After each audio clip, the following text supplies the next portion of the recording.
Good morning વિદ્યાર્થી મિત્રો.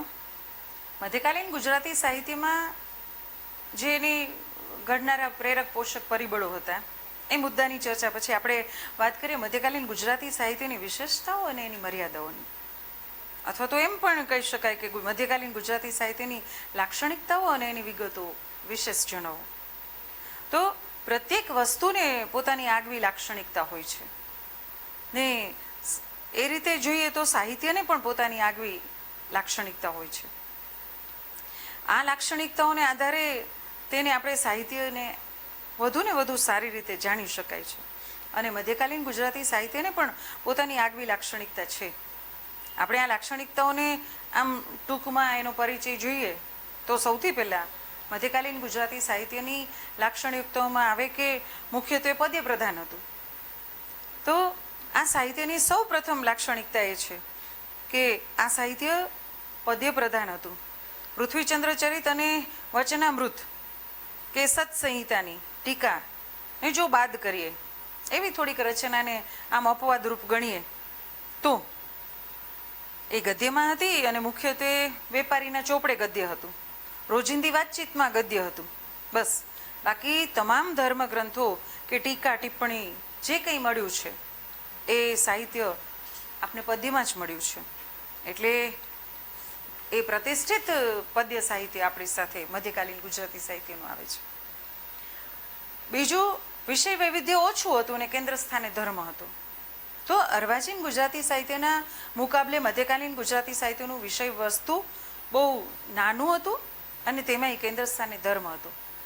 ભક્તિ, જ્ઞાન અને વૈરાગ્યના ઉપદેશ તેના મુખ્ય કહી શકાય એવા સૂર હતા અને કવિનું પરલોક અને ઈશ્વરની ભક્તિનું જે ભાથું એ મુખ્ય એમ હતું. અને તેવી જ સાહિત્યમાં જૈન તીર્થંકરો, નેમિનાથો, આચાર્યો, સ્થૂલીભદ્ર જેવા અનેક નિમિત્તે શૃંગારના ચિત્રો આવે છે, પણ તે વૈરાગ્યને બોધ કરાવવા માટેના છે. દયારામ શૃંગારની છોડો ઉડાડે તે દયા પ્રીતમને રીઝવવા માટે અને નરસૈયો સખી નાચે તે નિજ સ્વામીને પ્રત્યક્ષ કરવા માટે. આમ અહીં સાહિત્યકારોના સર્જનમાં કેન્દ્ર સ્થાને ધર્મ જ રહ્યો છે. પછી એક બીજી વાત જોઈએ તો ઉછળતા જીવનના અભાવને પ્રગટાવતું આ સાહિત્ય હતું. તો આપણે ઉપર જોયું જે મુદ્દો કે વિષય વૈવિધ્ય અને કેન્દ્ર સ્થાને ધર્મ, તો મધ્યકાલીન ગુજરાતી સાહિત્યમાં ધર્મ જ કેન્દ્ર સ્થાને રહ્યો અને તેમાં પણ વૈરાગ્યના કવિતાને તો આમ પ્રમાણ બહુ ધ્યાન ખેંચે તેટલું અને મોટું છે. આ કવિતામાં સંસારના ડૂબેલા જીવોને સંસારની અસારતા અને એ જીવનની નશ્વરતાને સમજાવી અને તેમને ઈશ્વરાભિમુખ થવાનો એક બોધ આપવાનો આ કવિતામાં પ્રમાણ જોવા મળે છે. એવા કાવ્યોની સંખ્યા બહુ વધુ જોવા મળે છે અને ખાસ કરીને કનૈયાલાલ મુનશી તો એવું નોંધે છે મધ્યકાલીન ગુજરાતી સાહિત્ય માટે કે આ સાહિત્ય છે ને એ સોગ્યું સાહિત્ય છે. આ સાહિત્યમાં પ્રેમાનંદનો પૂજ્ય અપવાદ સિવાય મધ્યકાલીન સાહિત્યકારોમાં બધા જ સાહિત્યકારો જીવન દ્વેષી છે અને મૃત્યુના પૈગંબરો છે. અને મધ્યકાલીન ગુજરાતી સાહિત્ય ઉછળતા જીવનનો અભાવ કચેરીઓ કાઢનારું સાહિત્ય છે. એવો સફળ એવું સ્ટેટમેન્ટ કનૈયાલાલ મુનશીનું જોવા મળે છે. પછી જીવનના ઉલ્લાસની અભિવ્યક્તિ એ મુખ્ય વિશેષતા રહી છે કે હકીકતમાં મુનશીનો જે આરોપ હતો સંપૂર્ણપણે એ સાચો નથી મધ્યકાલીન ગુજરાતી સાહિત્ય માટે. અલબત્ત મધ્યકાલીન ગુજરાતી સાહિત્યના વૈરાગ્યની કવિતાનું પ્રમાણ ભલે મોટું હોય એ ખરું, પણ સાથે સાહિત્યમાં જીવનનો જે ઉલ્લાસ ભરપૂર માત્રામાં જોવા મળે છે એ બહુ આમ દર્શનીય છે અને તે હેમચંદ્રાચાર્યના દુહાઓ છે. વસંત વિલાસ જેવા કહી શકાય એવા ફાગુમાં છે, એ કૃતિમાં છે. અને ખાસ કરીને ફાગુ સાહિત્યની સંદેશક રાસકૃતિ છે, રાસકૃતિ આ બધા જમાં તમે જુઓ તો શૃંગાર છે જ. હવે તમે હેમચંદ્રાચાર્યનું વાત કરી તો એના બે સેજ ઉદાહરણ આપું કે સિદ્ધેમના દુહાઓમાં હેમચંદ્રાચાર્યએ લખ્યું છે કે કાગા સબતન ખાઈયો, ચૂન ચૂન ખાઈયો માંસ, દોને નન્વત ખાઈયો जिसे पिया मिलन कियास. તો આ નરી પ્રેમની અભિવ્યક્તિવાળું આ દુહો બને છે. તો વળી એક જગ્યાએ એવું કહ્યું છે કે પિયું આવ્યો પરદેશથી ને કર્યા જીમણવાર તન ચોખા મને લાપસી ને નૈણા ઘીની ધાર. તો અહીંયા પણ એ જ શૃંગારની અનુભૂતિ થાય છે. એટલે અહીંયા એવી પ્રતીતિ થાય કે જે કનૈયાલાલ મુનશી એમ કે જીવનના ઉછળતા રંગનો એમ કે કચેરીઓ કાઢનારું આ સાહિત્ય છે. તો સંદેશક રાસ હોય કે વસંત વિલાસ ફાગુ હોય કે સિદ્ધહેમના દોહા હોય, આ બધા ઉપર એક દ્રષ્ટિપાત કર્યો તો આપને ખ્યાલ આવે છે કે જીવનનો ઉલ્લાસની અભિવ્યક્તિ તો મધ્યકાલીન ગુજરાતી સાહિત્યમાં થઈ જ છે. આ ઉપરાંત ઉપલબ્ધ સાહિત્ય જે મળે છે એ હસ્તલિખિત અવસ્થામાં મળે છે અને કંઠોપકંઠ છે. તો મુદ્રણ યંત્રના અભાવને કારણે મધ્યકાલીન સાહિત્ય મોટે ભાગે હસ્તલિખિત અવસ્થામાં ને કંઠોપકંઠ રીતે આમ સચવાયેલું છે. હવે એમાં આમ લાંબી રચનાઓ છે, એને લૈયાઓ દ્વારા આમ એની પ્રચાર થયો હતો, લખાયો હતો, અને ટૂંકી રચનાનો પ્રચાર પણ એટલો જ સરસ રીતે થયો છે. મોટી રચના લખાય અને ટૂંકી રચનાને આપણે કંઠ દ્વારા યાદ રાખીએ છીએ. નરસિંહ મીરાના લોકપ્રિય પદો છે એ પદો કંઠસ્થ થયા છે અને એ સૂચવાયું છે. જ્યારે નળાખ્યાન છે, સુદામાચરિત છે, દસમ સ્કંદ, કુંવરબાઈનું મામેરું જેવી લાંબી રચનાઓ છે લૈયાઓ દ્વારા લખાય છે અને સચવાય છે. વધુ લોકપ્રિય કૃતિની નકલ પણ થઈ છે. પ્રમાણમાં અને સમયના અંતરે થતી એમની જે મૂળ રચનાઓ હોય એમાં લૈયાઓએ પોતાના સમયની ભાષાનું પ્રયોજન કરેલું છે અને એવું લોકપ્રિય રચનાઓમાં આ બાબતમાં જોવા મળે છે. તેથી એક જ કૃતિની ભાષા કદાચ જુદા જુદા સમયે જુદી જુદી થતી રહી હોય તો એની વિશેષતા છે. બીજું એક વિશેષ ધ્યાન ખેંચે એવું લક્ષણ છે કે સાહિત્યકારોમાં કવિપદનું અભિમાન નહોતું.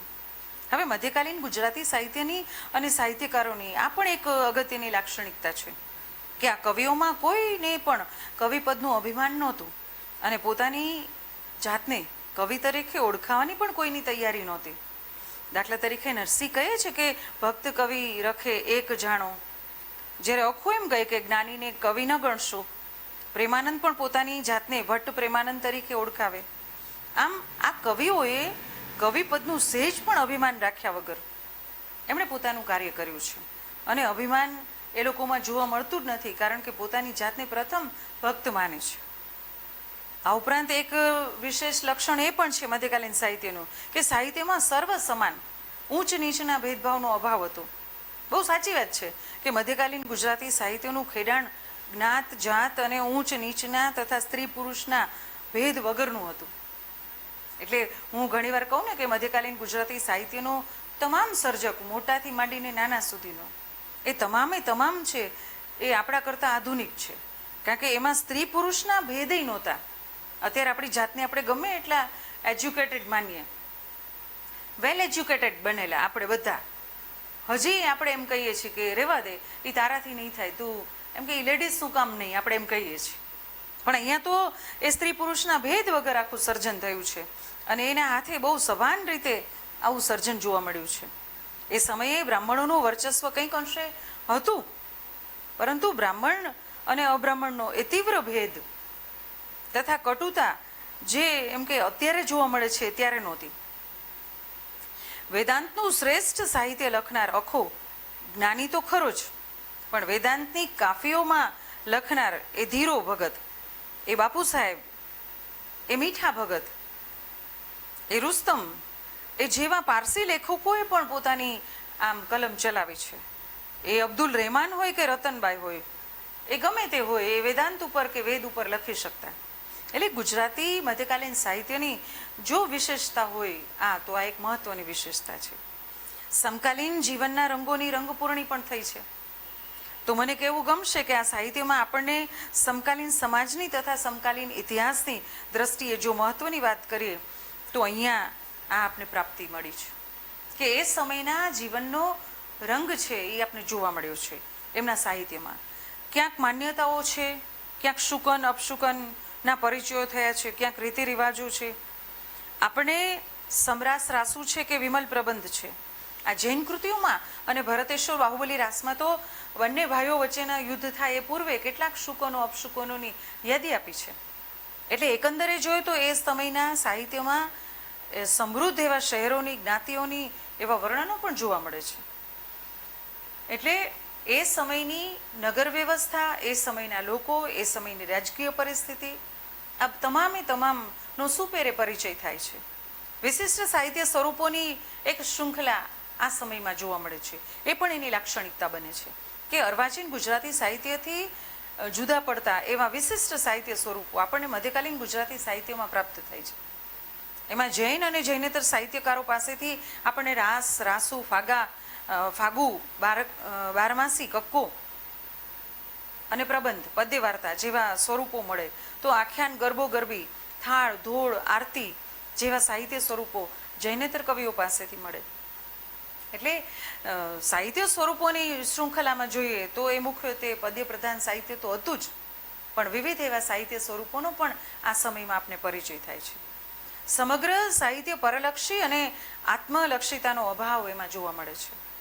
બહુ સુંદર આ વસ્તુ બતાવી છે કે સમગ્ર મધ્યકાલીન સાહિત્ય મોટે ભાગે પરલક્ષી છે. આ સાહિત્યમાં કવિઓએ મોટે ભાગે પારકાની અને તેમાંય મુખ્યત્વે ધર્મ પુરુષો અને ધર્મની જ વાત કરી છે, અને એ ધર્મની વાત કરતા જ જણાયા છે. એમાં આત્મલક્ષિતાનો સંપૂર્ણપણે અભાવ જોવા મળે છે. પ્રણયનું આલેખન આ સાહિત્યમાં થયું છે, પણ તે પણ પ્રણય વ્યક્તિનો પ્રણય નથી, પણ કવિ પોતાના આમ પ્રણયમાં અને પોતાના સંવેદનમાં ઈશ્વરને સાક્ષાત રાખે છે. અને ક્યાંક નહીવત વ્યક્તિ પ્રણયની પણ વાત થઈ છે. એટલે આમ એકંદરે જોઈએ તો મધ્યકાલીન ગુજરાતી આ સાહિત્યની અંદર કવિકુળે સમાજને જે બૌદ્ધિક પેલો વિનોદ અને સાહિત્ય રસ અને ધર્મ લભ્ય કેટલુંક આશ્વાસન મળ્યું છે આ લાક્ષણિકતાઓથી, એ નૈતિક બળ પૂરું પાડ્યું છે અને સમાજને એક ડગલું આગળ વધી અને એની આમ કહીને કે સેવા બજાવી છે. તો આવી મધ્યકાલીન યુગની લાક્ષણિકતાઓ પછી આપણે કેટલીક એની જે લાક્ષણિકતાઓ હોય તો સ્વાભાવિક છે, મર્યાદા પણ હોય જ. તો કેટલીક આ સમયની વિશેષતાઓની સાથે એની મર્યાદાઓએ પણ એ ભાગ ભજવ્યો હતો. તો હિન્દમાં ધર્મ અને કાવ્ય એક જ ગણાયા છે, અને કાવ્યને એકબીજાને આમ છૂટા પાડી ન શકાય, ધર્મને અને કાવ્યને. આ સૂત્ર મધ્યકાલીન સાહિત્ય માટે ઘણું જ સાચું ઠર્યું છે, કારણ કે સાહિત્યમાં કેન્દ્ર સ્થાને ધર્મ છે, અને હેમચંદ્રાચાર્યથી માંડીને દયારામ સુધીના તમામ એ સર્જકોએ એ સમયગાળાને મધ્યકાલીન ગણવામાં આવે છે. અને 12મા શતકથી લઈને 18મા શતકના સમયમાં ઇતિહાસના જે મધ્યકાળના આ સમયને, આ ગાળાને જે મધ્યકાલ નામ આપવામાં આવ્યું છે, એમાં સુપેરે પોતાનું આ કામ બહુ સુંદર રીતે કર્યું છે. તો વિશેષતા રહી છે આ સાહિત્યની ધર્મપરાયણતાની. અને મધ્યકાલીન ગુજરાતી સાહિત્યમાં મેં કહ્યું એમ વિવિધ સ્વરૂપોને આમ પ્રેઝન્ટ કરવા માટે મુખ્ય કવનનો વિષય છે એ જૈનનો હોય કે જૈનેતર કવિઓનો હોય.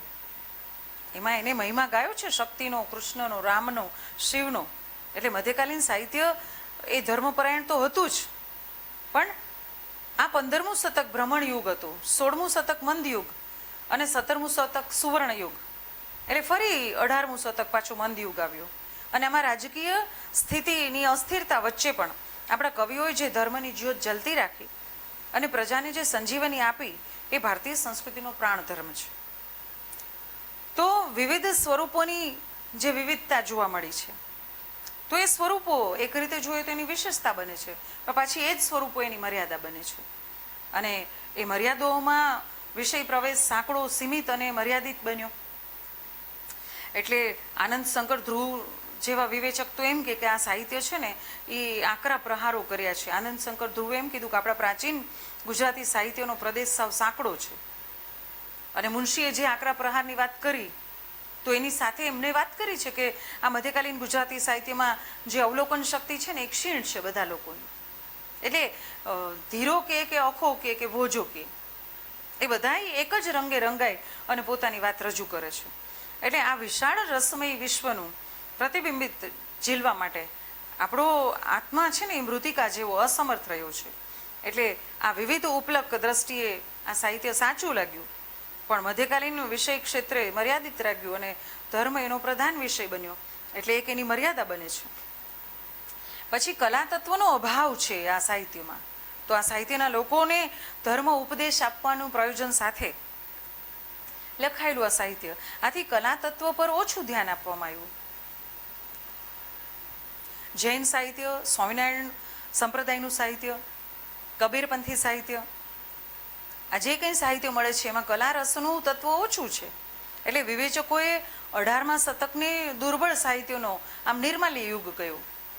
તો આ જ ગાળામાં સાહિત્યનો એક સુકવણાનો કાળ ગણાણો. આ કવિઓએ પણ સામાન્ય કલામાં એને પોતાનું આયોજન કરેલું. પ્રીતમથી ભોજા સુધીની સાહિત્યની અંદર જે ભજન સાહિત્ય આપણે જોવા મળે છે, સ્ત્રી કવિઓને હાથે રચાયેલી જે રચનાઓ છે એ સામાન્ય કક્ષાની બની છે. આ સિવાય એમ કહીએ આપણે કે દયારામ અને જેવા છેલ્લા ભક્ત કવિ હોય અને સંપ્રદાયથી મુક્ત ન થયા હોય તો એ છેલ્લા શતકમાં પણ કવિઓની તેજસ્વીતાને ગ્રહણ લાગ્યું છે. આવા ટમટમતા તારલાઓ જેવા અને વૃક્ષમાં ખરી પડતા ફૂલો જેવા ઉપકવિઓને એ જોડકણાકારો કયા છે. તો આની એક મર્યાદા બને છે. જીવન રસનો અભાવ છે તો મુનશીએ પ્રેમાનંદના પૂજ્ય અપવાદ સિવાય એ કવિઓને જીવનના દ્વેષી કયા અને મૃત્યુના પૈગંબરો કયા. મધ્યકાલીન ગુજરાતી કવિતામાં ઉછળતા જીવનનું કચેરીઓ કાઢનારું આ સાહિત્ય મળ્યું, એવો પ્રયોગ થયો. અને મધ્યકાલીન કવિઓની રચનામાં જીવન રસનો અભાવ દેખાય છે. કેશવલાલ ધ્રુવ તો એમ કહે છે કે સાહિત્યને ઉત્સાહ અને પ્રવૃત્તિના મૂળિયાને બાળી નાખનાર, વૈરાગ્યનો બોધ કરાવનાર આ સાહિત્ય છે. કવિઓની વિચારધારા સંકુચિત, વિષયની બાબતમાં કોઈ કવિ મૌલિક નથી. વર્ણનો પણ બીબાઢાળ છે અને શામળ પણ મૌલિક તો નથી જ. આવા કવિઓને ધર્મગ્રંથો અને લોકસાહિત્યનો આધાર લઈને જ પોતાની રચના કરી છે. આવો પણ એક મર્યાદાનો મુદ્દો બને છે.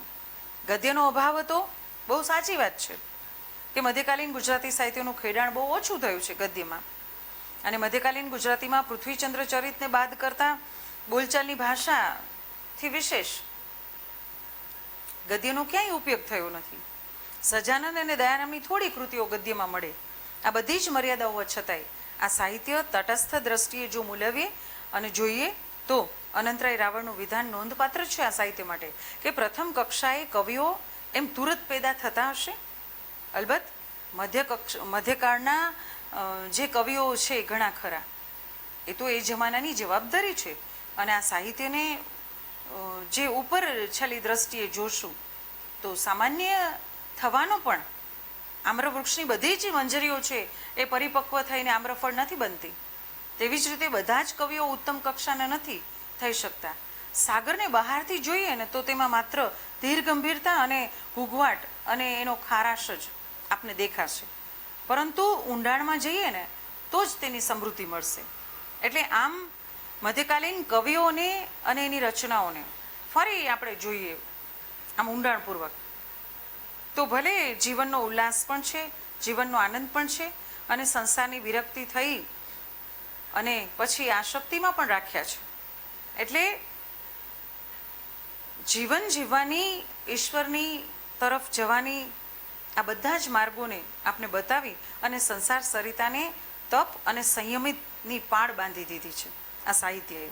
એટલે આ સાહિત્યને આપણે સંસારથી વિમુખ નથી બનાવ્યું, પણ ઈશ્વરને પોતાના પ્રતિબિંબ રૂપ આ સૃષ્ટિમાં વિવિધ રચનાઓમાં જે ઈશ્વરની રચના છે એમાં ઈશ્વરને પણ નિહાળવો, એમ ધર્મ તત્વનો બોધ કરાવી અને અનેક સ્વરૂપો દ્વારા આ કવિઓએ આવો બોધ કરાવી અને એનો પ્રદેશ માયા જેવો મોહક અને આકર્ષક છે. આમ મધ્યકાલીન ગુજરાતી સાહિત્યના અનેક સિદ્ધિઓ છે અને એની મર્યાદાઓ પણ છે. પણ મર્યાદાઓને બાદ કરીએ અને એની સિદ્ધિઓને જોઈએ તો ઓલ ઓવર મધ્યકાલીન ગુજરાતી સાહિત્યની જે લાક્ષણિકતાઓ છે અને જે કવિઓની લાક્ષણિકતા છે સાહિત્યની છે, એને કારણે આ યુગ છે એ આપણો પાયાનો બની રહ્યો છે આપણા સાહિત્યકારો માટે અને આપણા સાહિત્ય માટે. આ મુદ્દાને આપણે અહીંયા પૂરો કરીશું. નવા મુદ્દા ઉપર ફરી ચર્ચા કરીશું. નમસ્કાર.